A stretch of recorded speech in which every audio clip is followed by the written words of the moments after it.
España. Con un solo vistazo sobre esta fascinante ciudad y sus aledaños, bastará para hacerse una idea de los múltiples pueblos y civilizaciones que aquí se han asentado. Sus primeros pobladores se remontan al origen de la humanidad.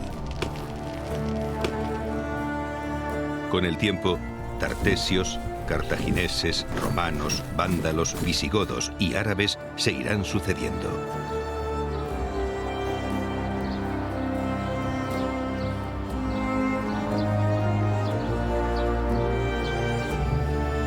En Córdoba también tuvo asiento el primer cristianismo de la península ibérica, como así lo atestiguan múltiples hallazgos arqueológicos.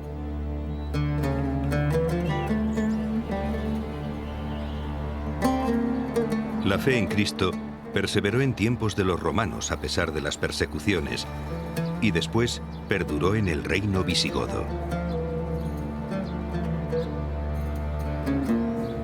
Tras la invasión islámica, la religión, las leyes y las costumbres del pueblo cristiano fiel sobrevivieron. Así surgió un pueblo forjado en la dificultad y el sometimiento, pero que supo conservar con tesón y fe toda la rica herencia del pasado, con su sabiduría, su espiritualidad, su antiguo derecho, su lengua y la particular visión del mundo del cristianismo más genuino.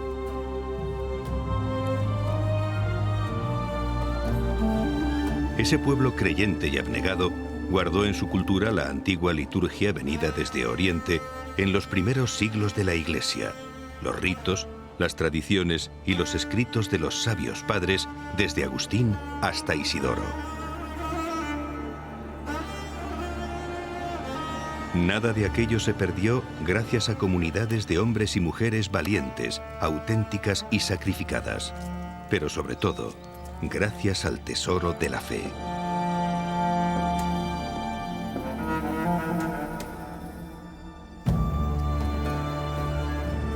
Y todo aquello es para nosotros un legado que hoy debe ser rescatado y reconocido.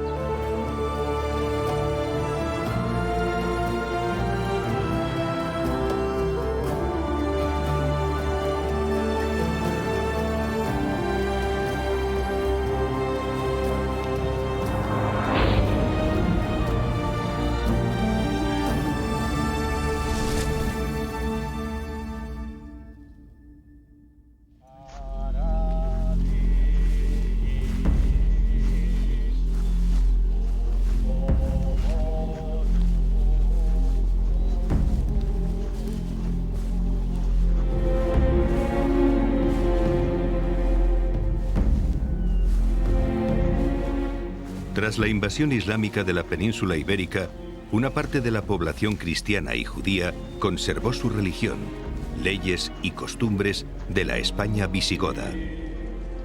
A las comunidades de cristianos se les llamó mozárabes. La voz procede del árabe mustarib, arabizado, el que quiere hacerse árabe o se arabiza. Y bajo diversas formas, muztárabe, muzárabe, mosárabe, aparece en los documentos hispanos de la Alta Edad Media con la misma acepción que actualmente le damos. El término es inusitado en la literatura hispanoárabe, en la que los mozárabes son llamados con los nombres generales de ayamíes, narraníes, rumíes o dimmíes. Aquí, en Córdoba, como en Toledo, en Zaragoza o Valencia y otras ciudades de la península ibérica, se tiene conciencia histórica clara de lo que fueron los mozárabes. Pero ¿por qué desapareció aquel pueblo? ¿Qué queda de aquella cultura? Nos proponemos emprender un viaje apasionante en el tiempo para descubrir a los mozárabes.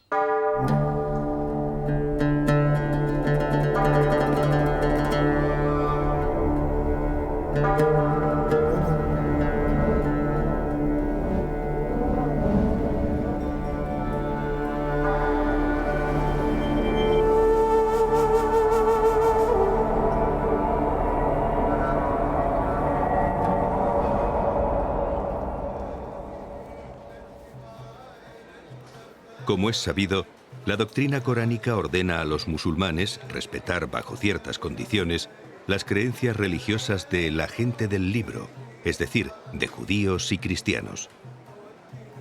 Al producirse la conquista de España, los vencedores permitieron a las poblaciones que se habían sometido mediante pactos el libre ejercicio de la religión cristiana y la plena posesión de sus iglesias y propiedades.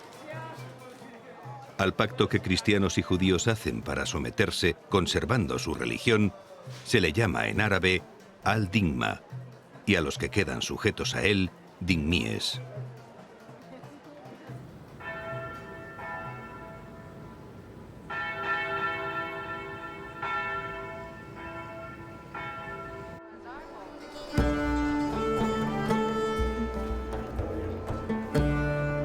Los cristianos sometidos están obligados a pagar el jaray o impuesto para poder conservar su religión. Esta inexcusable y gravosa obligación propició que se fueran produciendo las conversiones en masa al Islam de muchos mozárabes, buscando gozar de un estatuto fiscal preferencial. A pesar de ello, pervivió una importante proporción de súbditos cristianos que formaban florecientes comunidades en las ciudades sometidas.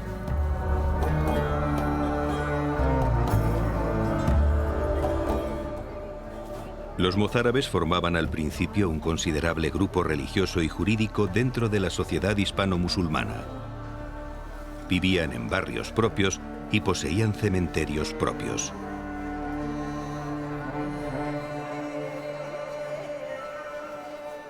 Aunque con algunos conflictos, la jerarquía islámica permitió a la minoría cristiana conservar su religión y culto. Se sabe que en Toledo había unas 9 iglesias, 10 en Córdoba y 4 en Mérida. Todas ellas conservaron sus campanas, aunque tenían que usarlas con moderación. Campanas como esta, la campana del abad Sansón, que estuvo en un monasterio. Aquí, en el Museo Arqueológico de Córdoba, se encuentra esta pieza de excepcional valor. Se trata de un anillo de un obispo mozárabe, la prueba evidente de que la jerarquía cristiana estuvo vigente durante todo el periodo califal. La crónica mozárabe refiere la iniciativa del gobernador Uqba en el año 739 para garantizar que las gentes de cada religión, llamadas del libro, fuesen juzgadas de acuerdo con sus leyes. Lo que suponía, en el caso de los cristianos, mantener el forum indicum de época goda. Esto ayuda a explicar el desarrollo de comunidades cristianas con un cierto grado de autonomía interna en ciudades como Toledo, Mérida y sobre todo Córdoba. Los cristianos dhimíes estaban gobernados por un comes, también denominado defensor o protector.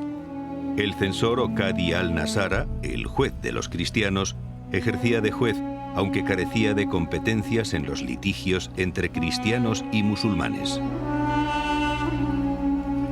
Por su parte, el exceptor se encargaba de recaudar el impuesto, la chizia, que se abonaba colectivamente en fracciones mensuales. Después de la invasión árabe de la península ibérica, a los cristianos de Al-Ándalus se les permitió vivir en sus propios barrios. Se hizo un pacto por el cual se les permitía conservar su jerarquía, sus iglesias y muchas de sus tradiciones. Siguieron viviendo en los mismos lugares, pero después las normas se hicieron más rígidas.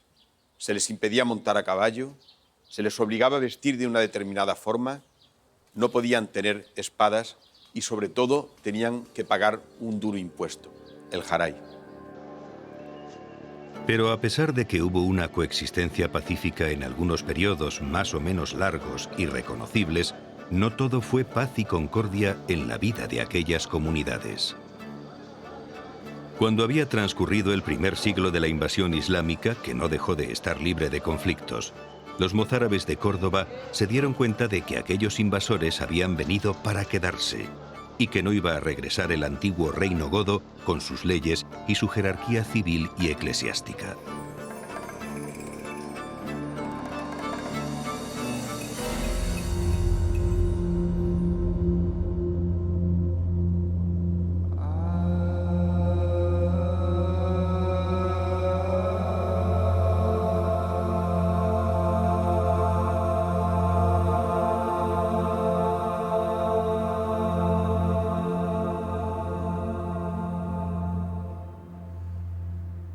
Por otra parte, y debido a todas estas oprimentes imposiciones, muchos de aquellos cristianos mozárabes empezaban a flaquear.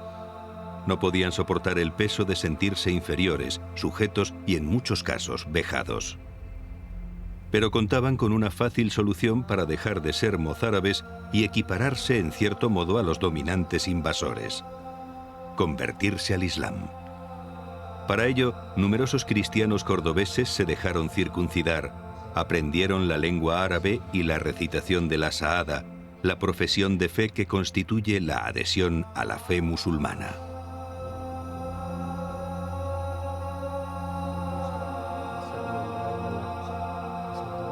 Soy testigo de que no hay otra divinidad fuera de Alá, y doy testimonio de que Mahoma es el enviado de Alá.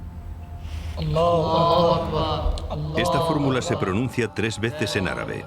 Es un acto voluntario de sumisión a la voluntad de Alá sin condiciones.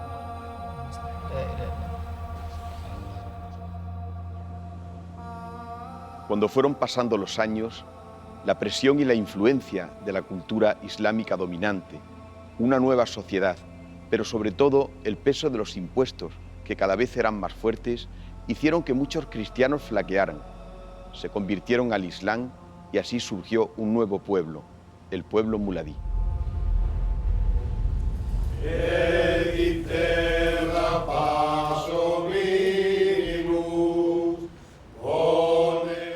La apostasía de muchos era causa de un gran dolor en la comunidad mozárabe, que perseveraba a pesar de sus grandes dificultades. Entonces empezaron a alzarse las voces de los hombres piadosos y cultos que veían con desesperación que la antigua y rica cultura cristiana estaba en grave peligro. San Eulogio de Córdoba cuenta con detalle los abusos a que eran sometidos los cristianos dhimmíes en la Córdoba de Abderramán II.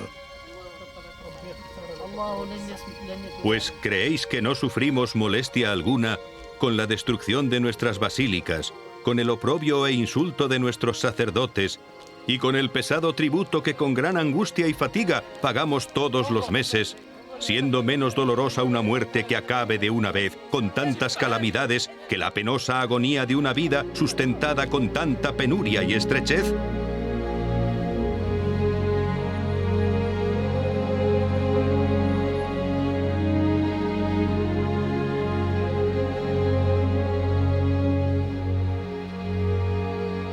La capilla de los santos mártires mozárabes de Córdoba está aquí, en la Basílica Menor de San Pedro.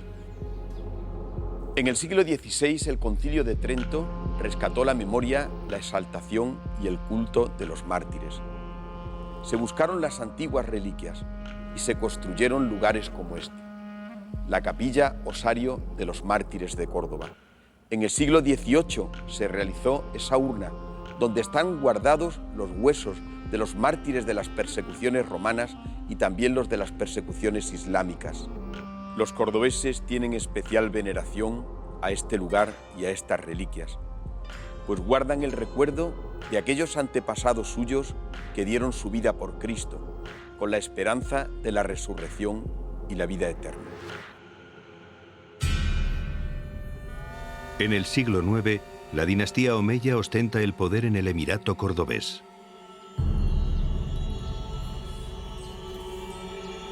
La convivencia entre musulmanes y mozárabes va siendo más difícil.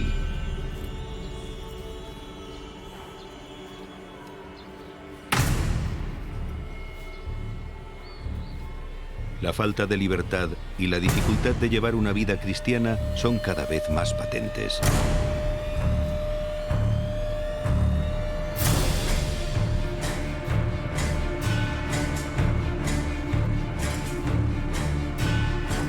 Álvaro de Córdoba se quejaba con amargura en el Indículo Luminoso ante aquellos cristianos que no eran conscientes de la situación.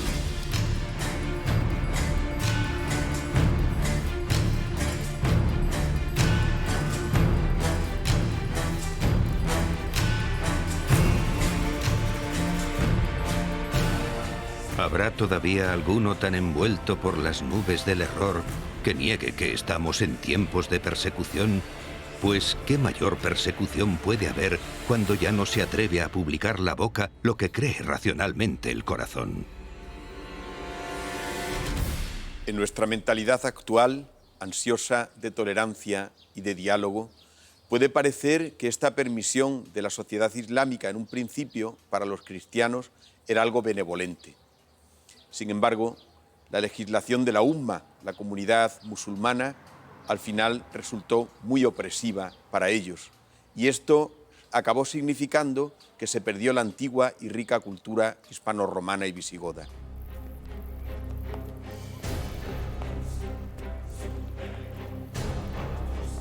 La comunidad mozárabe empieza a estar cada vez más acobardada y debilitada. La inferioridad y la sumisión dan paso a un desprecio sufrido cotidianamente y manifestado en obligaciones como tener que saludar reverentes a todo musulmán con el que se cruzasen por la calle o ceder el asiento si estaban sentados. Pero la mayor prohibición, la más dolorosa, era no poder reconocer a Cristo como Dios públicamente, ni manifestarse como cristianos, ni portar símbolos externos del cristianismo en ningún caso, bajo la severa amenaza de sufrir duros castigos. Esta situación es cada vez más tensa y más angustiosa para muchos mozárabes que sienten que su antigua y rica cultura se ve amenazada. La tensión y la irritación contenida acabarán estallando y dando lugar a un sangriento episodio.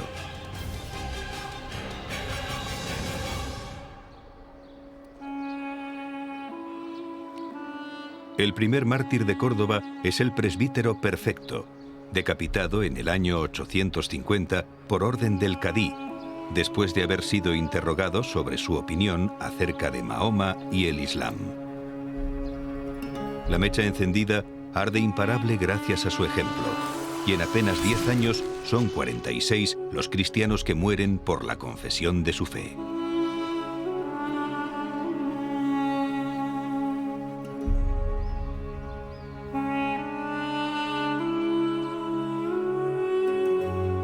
Cada uno de ellos irá al martirio por diferente camino, bien acudiendo personalmente ante el cadí con el deseo de anunciarle el Evangelio, como los monjes Isaac, Pedro Gualabonso, Sabiniano, bien llevando la cabeza descubierta para ir a la iglesia, como en el caso de Natalia y Liliosa.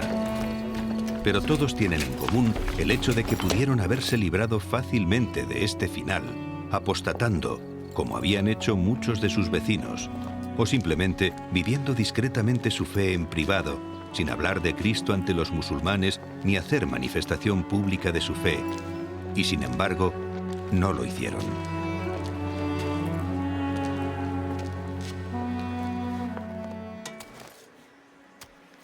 Llama la atención y en cierto sentido estremece saber que los mártires cordobeses eran hombres y mujeres, tanto seglares como religiosos. Se trata de un movimiento espontáneo. La llamada era general y sincera. Todos se sentían responsables de la transmisión de la fe, sin pensar que esta fuera tarea exclusiva de las personas especialmente consagradas. Al sufrimiento y la persecución se une otro inconveniente no menos doloroso: la incomprensión por parte de algunos obispos, como Recafredo, dispuestos a contemporizar con los musulmanes, y por una parte del clero, seducido por la prosperidad del reinado del emir Abderramán. Llegan incluso a despreciar a los que habían muerto por Cristo, llamándolos locos, temerarios, irresponsables o herejes. Sin embargo, en defensa de los mártires escriben incansables San Álvaro y San Eulogio, que en su Memorial de los Santos dice: «Deben contarse entre las primeras dignidades del reino de los cielos estos que vinieron a la pasión sin ser forzados, porque es mayor heroísmo el presentarse a los tormentos cuando no hay culpa en retraerse, pero en verdad es forzoso confesar que hay crimen en ocultarse cuando la confesión de nuestra fe exige la predicación».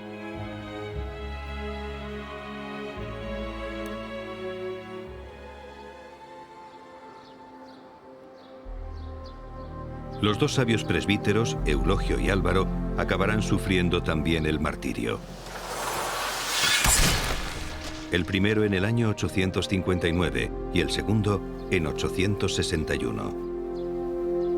Gracias a ellos, el culto a los mártires será permitido en el Concilio de Córdoba de 852, a pesar de que en un primer momento los obispos, elegidos directamente por los infieles, ya que el concilio fue convocado por el sultán, habían propuesto un documento que los anatematizaba.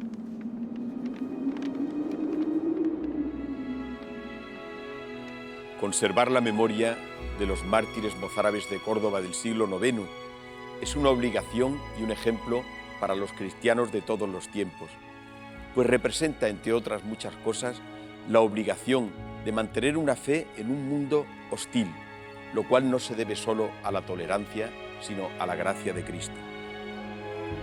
En cuanto a los mártires mozárabes, por lo que podemos saber, 48 fueron sacrificados en la década del siglo IX durante los reinados de Abderramán II y Mohamed I. Hay que incluir además a Dulce, Pelagio, Argentea, Bulfura y Eugenia, muertos bajo la égida de Abderramán III. Y a Ágata, de la que no podemos precisar la fecha de su martirio. Total 58.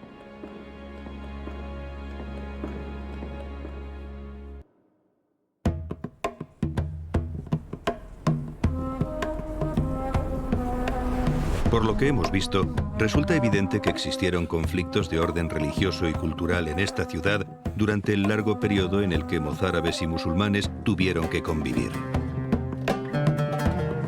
Pero tampoco podemos negar que hubo periodos reconocibles de convivencia real, contacto efectivo e intercambio de influencias. Igual que en otros muchos lugares del Mediterráneo, la coexistencia de pueblos con diferentes creencias de idiosincrasias dio lugar a momentos extraordinariamente luminosos que hoy en día constituyen un verdadero ejemplo digno de ser tenido en cuenta.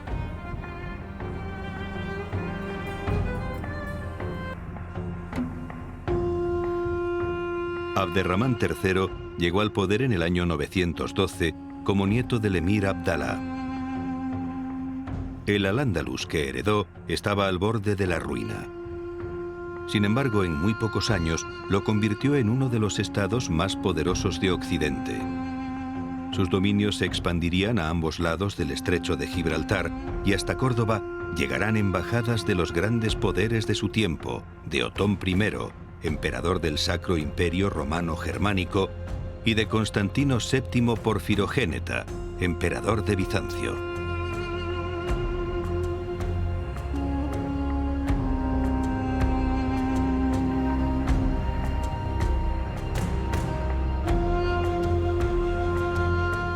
Poco a poco, aquellos conflictos entre mozárabes y musulmanes se fueron atenuando.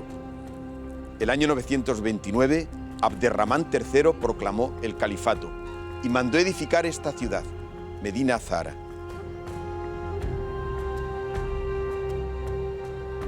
Aquí se vino a vivir con su corte, con su familia, con sus visires, y se trajo consigo también en algunos momentos a importantes personajes mozárabes, como algunos obispos, Asbaj Ahmed Nabil o el metropolitano de Sevilla, Aben Qasim. Un juez de Córdoba, Walid, sirvió aquí de intérprete cuando fue recibido en este mismo palacio el rey cristiano Ordoño IV.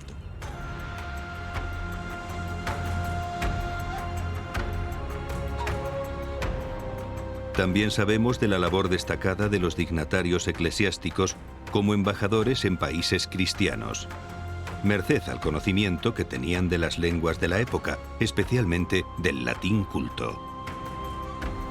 Así, la misión que se encomendó a Rabín Ben Zaid, el renombrado Recemundo I en la corte del Sacro Imperio y luego en el Oriente cristiano.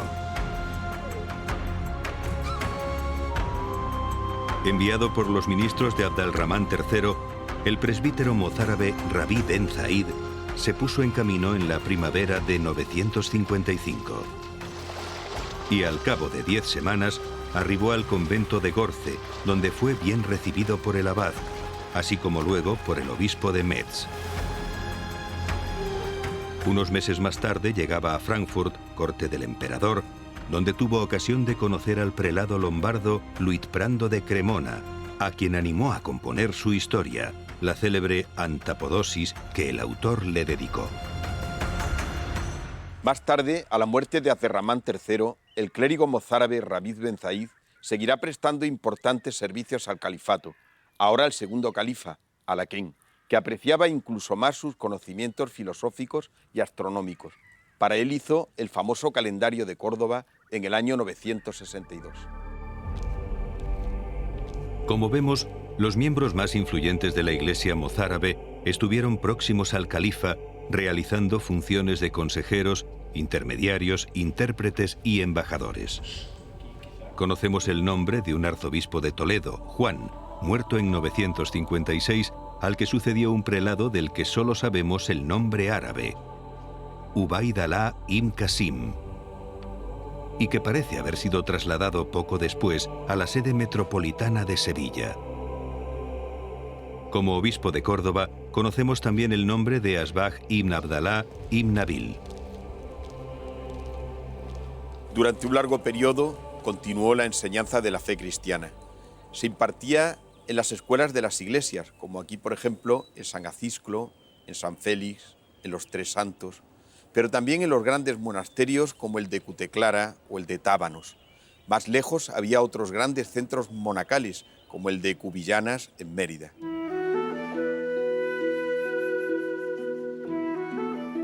Algunos grupos de cristianos mozárabes, liderados espiritual y terrenalmente por Eulogio de Córdoba, convirtieron los monasterios de la periferia de la ciudad en reductos del más puro cristianismo anterior al 711. Uno de estos lugares era el monasterio de Santa María de Cuteclara, que tomaba su nombre del reducido asentamiento o aldea en el que se encontraba, hoy desaparecido por completo. No se tiene claro cuál era su ubicación exacta ni cuándo desapareció el monasterio.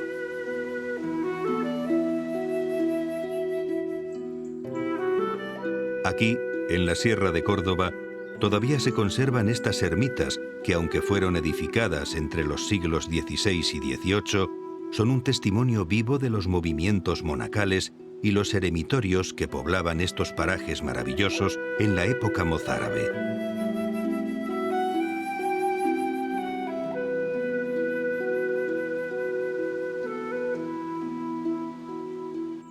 Durante la invasión islámica persistió, pues, el monacato como fuente de espiritualidad y sabiduría, y como memoria viva del cristianismo originario llegado de Oriente en época romana.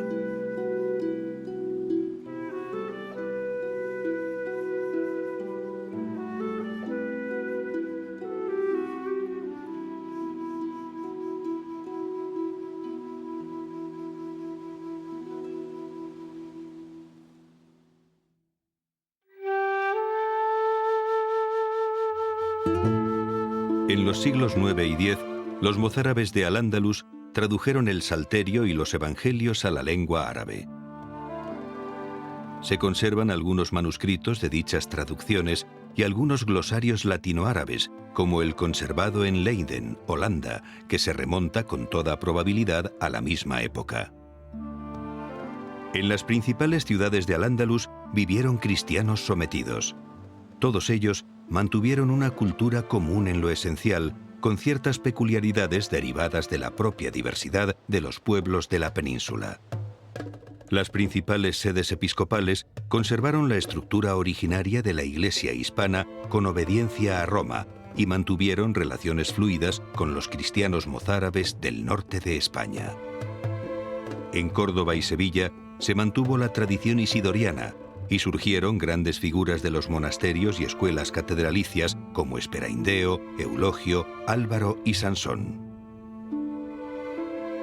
Al primero de ellos se debe un apologético contra Mahoma. A Eulogio la aportación de libros como la Eneida de Virgilio o la Ciudad de Dios de San Agustín. Esta inquietante mozárabe de Al-Ándalus se propagó por el mundo cristiano, creciendo el afán por hallar buenos libros y leerlos, que además demostraba tener una especial caridad, no guardar el saber para sí solo, sino comunicarlo.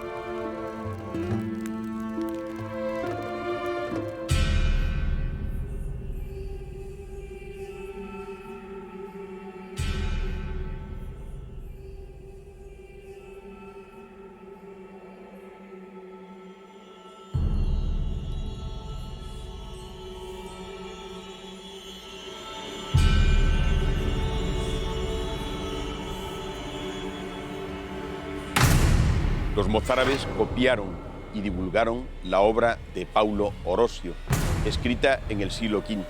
Gracias a ella llegó a Occidente el conocimiento de la antigua cultura grecorromana clásica. Roma dejó una importante huella en la historia de la humanidad. Creó el más importante imperio en la historia antigua e hizo aportaciones decisivas a la civilización occidental. Los romanos extendieron su dominio militar por toda la cuenca del mar Mediterráneo, expandiendo con ello sus costumbres, sus creencias y su idioma, el latín, que daría lugar con el tiempo a las lenguas llamadas romances. Los romanos cultivaron el estudio de la física aplicada a la ingeniería.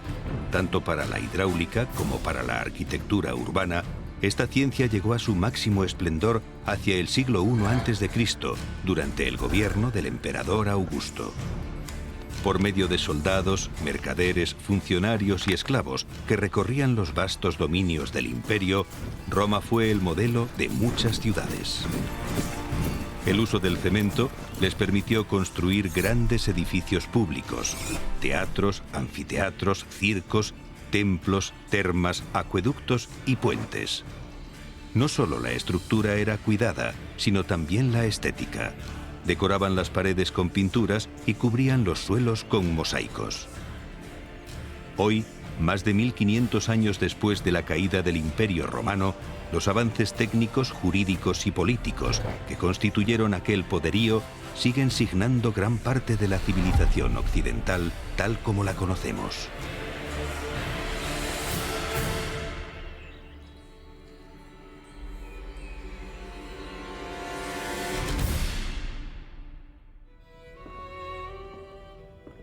No debe olvidarse que en la Alta Edad Media europea, el principal acopio de saber estuvo acumulado en los cenobios. Posteriormente también participaron las escuelas catedralicias. Los principales manuscritos iluminados fueron Biblias, beatos, libros de horas, salterios, evangeliarios, menologios o santorales. Generalmente se trataba de volúmenes de gran tamaño, pesados y de difícil manejo, que se realizaban a mano sobre pergamino y compuestos por hojas rectangulares dobladas por la mitad, metidas unas dentro de otras y cosidas por su doblez. Las duras tapas de las cubiertas frecuentemente estaban igualmente decoradas y ennoblecidas por metales preciosos repujados y o piedras preciosas. El idioma empleado era latín culto y se utilizaban distintos tipos de letra.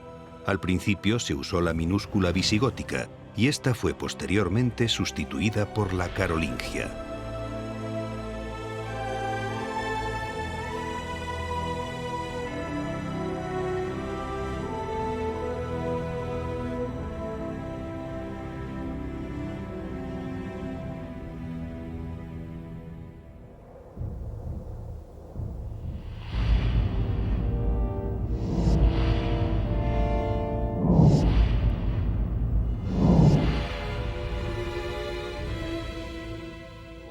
El comúnmente llamado rito hispano o liturgia mozárabe es la manera propia de celebrar las acciones litúrgicas en la Iglesia española en los primeros 10 siglos de su historia. Se usó primero por los cristianos hispano-romanos y se siguió usando bajo la dominación de los visigodos, época en que los grandes padres de la Iglesia visigoda lo enriquecieron considerablemente. Y más tarde el rito perduró entre los cristianos que permanecieron en las diversas regiones de la España dominada por el Islam.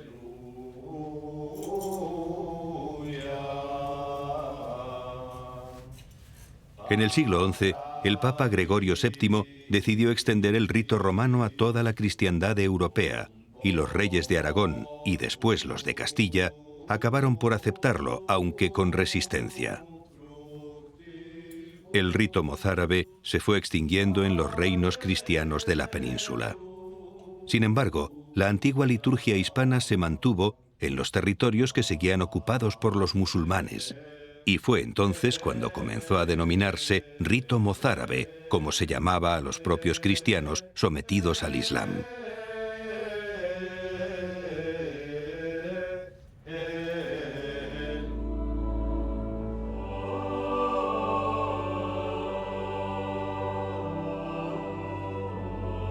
El orden de las festividades en la liturgia mozárabe difiere del romano. Por ejemplo, hay 6 domingos de Adviento y 2 fiestas de la Anunciación. Las 3 lecturas, profecía, epístola y evangelio, se conservan y se da gran importancia a la predicación. Después de cada lectura, hay una corta alocución al pueblo en la que predomina el elemento exhortativo. Ciertos usos, como la fracción del pan consagrado en 9 partes, cada una de las cuales tiene un nombre y significado especial, son reminiscencias de la Iglesia ortodoxa.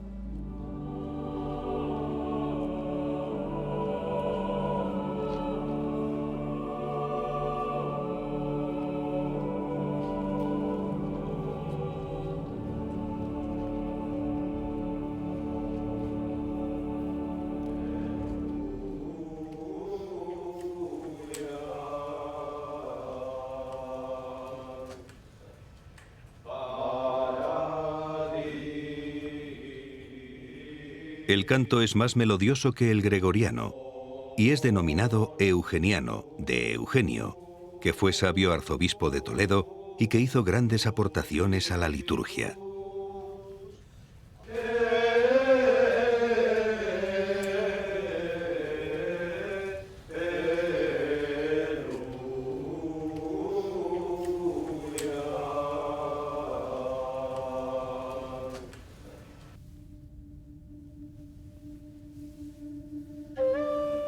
Al conjunto de hablas empleadas por la población cristiana en los territorios de la península ibérica bajo el dominio musulmán se las ha llamado comúnmente mozárabe, romandalusí o romance andalusí.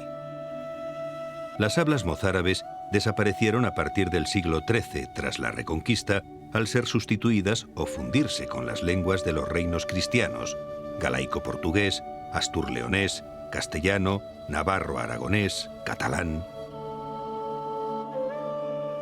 A todas estas lenguas, las hablas mozárabes les aportaron palabras que han pasado al lenguaje cotidiano actual.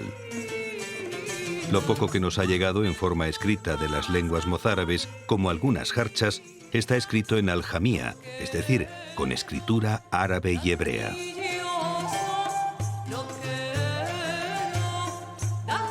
Una jarcha, del árabe jarya, es decir, salida o final, es una breve composición lírica que cerraba los poemas en árabe llamados muaxajas, escritos por poetas andalusíes árabes o hebreos en la Hispania musulmana.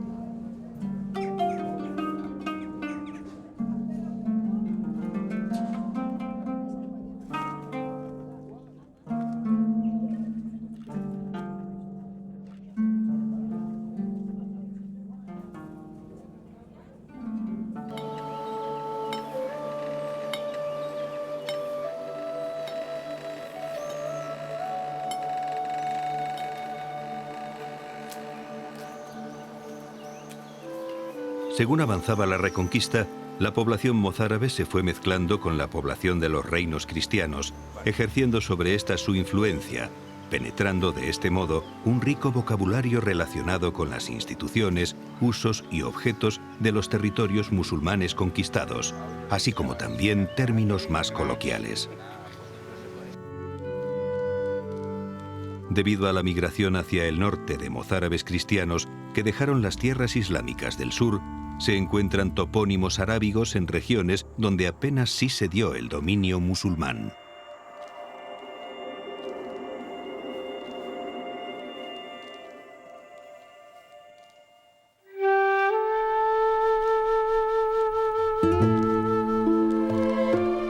es descabellado considerar que la cocina tradicional española esté cimentada e influida por las culturas que han cohabitado en el territorio español durante siglos. Durante la época romana, los habitantes de la península ibérica tuvieron una conducta alimentaria muy similar a la del resto del imperio, aunque con las diferencias propias del carácter autóctono.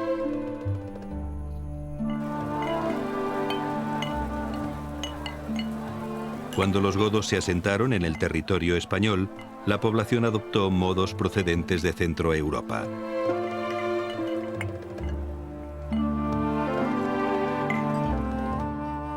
Entre los siglos VIII y XIII, la gran influencia de la cocina árabe y bereber incorpora frutos secos y nuevas verduras.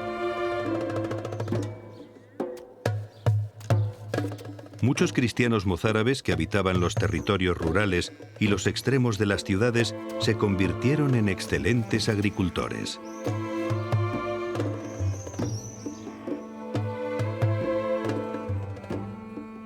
Los árabes nos enseñan el cultivo del arroz y su consumo. También la condimentación incorporará nuevas especias como el comino, el azafrán y la canela, salvo la pimienta, que era muy utilizada por el mundo cristiano. El escabeche viene del iskebej árabe, que significa guiso de carne con vinagre. La tarida mozárabe dio lugar a las migas, el esnabia a la caldereta y la adafina al cocido.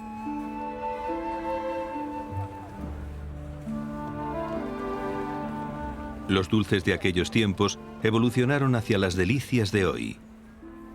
Coquillas, yemas, bizcochos borrachos, pestiños, buñuelos, torrijas. Muchos de estos dulces utilizan la almendra y la miel de la misma forma que entonces.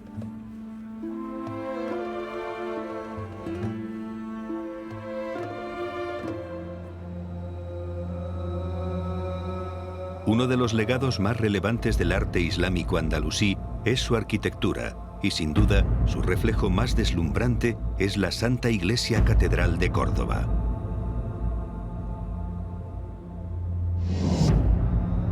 Fueron necesarios más de 2 siglos para llevar a cabo esta magna obra.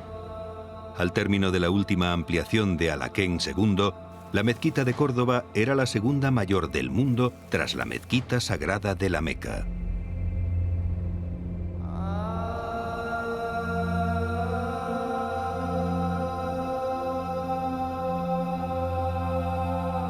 Fue la religión la que ayudó a dar a las técnicas de los alarifes sus fuertes características espirituales y abstractas. El peso que ejerció este influjo sobre la arquitectura de las iglesias es indiscutible. Muchas agujas y campanarios cristianos son herederos de los minaretes. Un claro ejemplo de la extensión de aquellas técnicas es la influencia de la mezquita de Córdoba en algunas catedrales insignes, como Notre Dame de París, donde están presentes el arco de trébol, el de herradura y el de piedra bicolor. 3 símbolos arquitectónicos que han desafiado el paso del tiempo.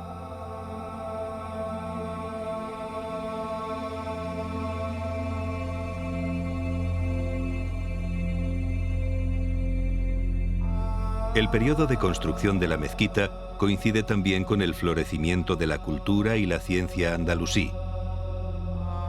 Los astrónomos, siguiendo la ancestral sabiduría venida de Oriente, construyeron observatorios celestes en las ciudades más importantes del mundo islámico: Córdoba y Toledo, El Cairo, Bagdad. Inventaron el péndulo y el reloj de sol, pronosticaron la existencia de las manchas solares y estudiaron los eclipses y cometas. Sus cálculos obligaron incluso a modificar el calendario. Se cultivó la ciencia de la filosofía y la lógica en un clima de tolerancia religiosa e intelectual. En Al-Ándalus se introdujeron las primeras traducciones al árabe de los filósofos griegos, en especial Aristóteles. Aunque en muchos casos estas obras no fueran bien vistas por las rígidas autoridades religiosas musulmanas. A menudo se prohibió su estudio y se llegaron a quemar los escritos de los filósofos y los libros considerados paganos. Sin embargo, los más preclaros pensadores sostenían que el intelecto y la razón no están en absoluto reñidos con la revelación, sino que constituyen un instrumento adecuado para alcanzar la verdad.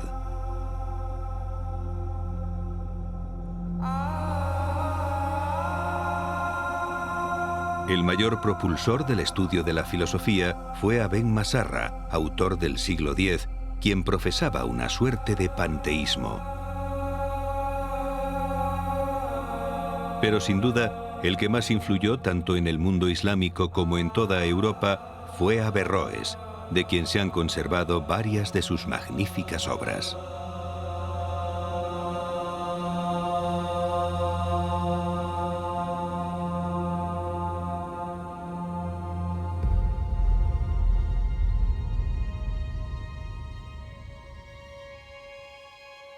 Los mozárabes dejaron su impronta en los siglos posteriores. En ellos aparece la influencia del particular periodo histórico que les tocó vivir. Los tiempos de paz y convivencia sirvieron para que los pueblos se mezclaran e intercambiaran su idiosincrasia.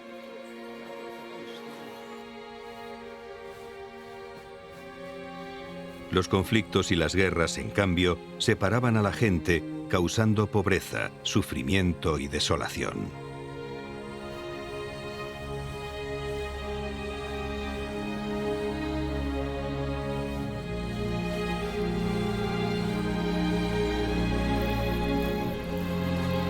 El fanatismo islámico acabó poniendo su mirada feroz en los cristianos que subsistían en Al-Ándalus.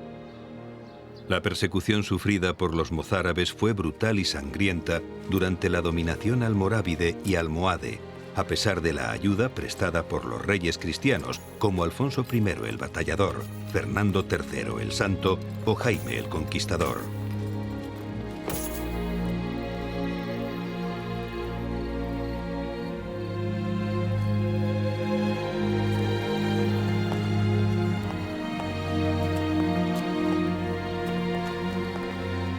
El final de los mozárabes es incierto y seguramente trágico. Al final, las invasiones almorávides y almohades provocaron un gran éxodo de mozárabes. Muchos de ellos acabaron convirtiéndose al Islam, otros se marcharon a los reinos cristianos del norte. Cuando finalmente toda la península ibérica fue cristiana, la jerarquía eclesiástica sospechó de unos fieles que rezaban en árabe y que tenían muchas costumbres del pueblo islámico que había vivido en aquellos territorios. Si nos preguntamos qué sucedió con toda aquella población cristiana, debemos responder sin lugar a dudas que formó parte del sustrato de lo que hoy somos los españoles y los portugueses.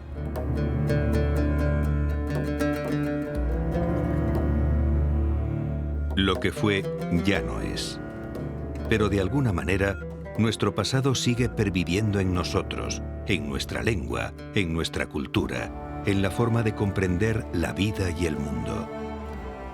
Las sociedades son hoy cada vez más diversas, conformadas por personas que se identifican con formas de vivir, sentir y actuar que se diferencian, cuando no se oponen, a las de otros. Esta diversidad puede ser motor de desarrollo, de riqueza humana, de crecimiento personal y colectivo, pero mal gestionada nos conducirá a escenarios de enfrentamiento, odio y retroceso civilizatorio. Nuestro pasado nos muestra cómo el hecho de la pluralidad no se debe solo a la inmigración, ya que antes de que se produjeran las recientes oleadas migratorias, existían en España grupos de personas de diferentes tradiciones culturales y religiosas.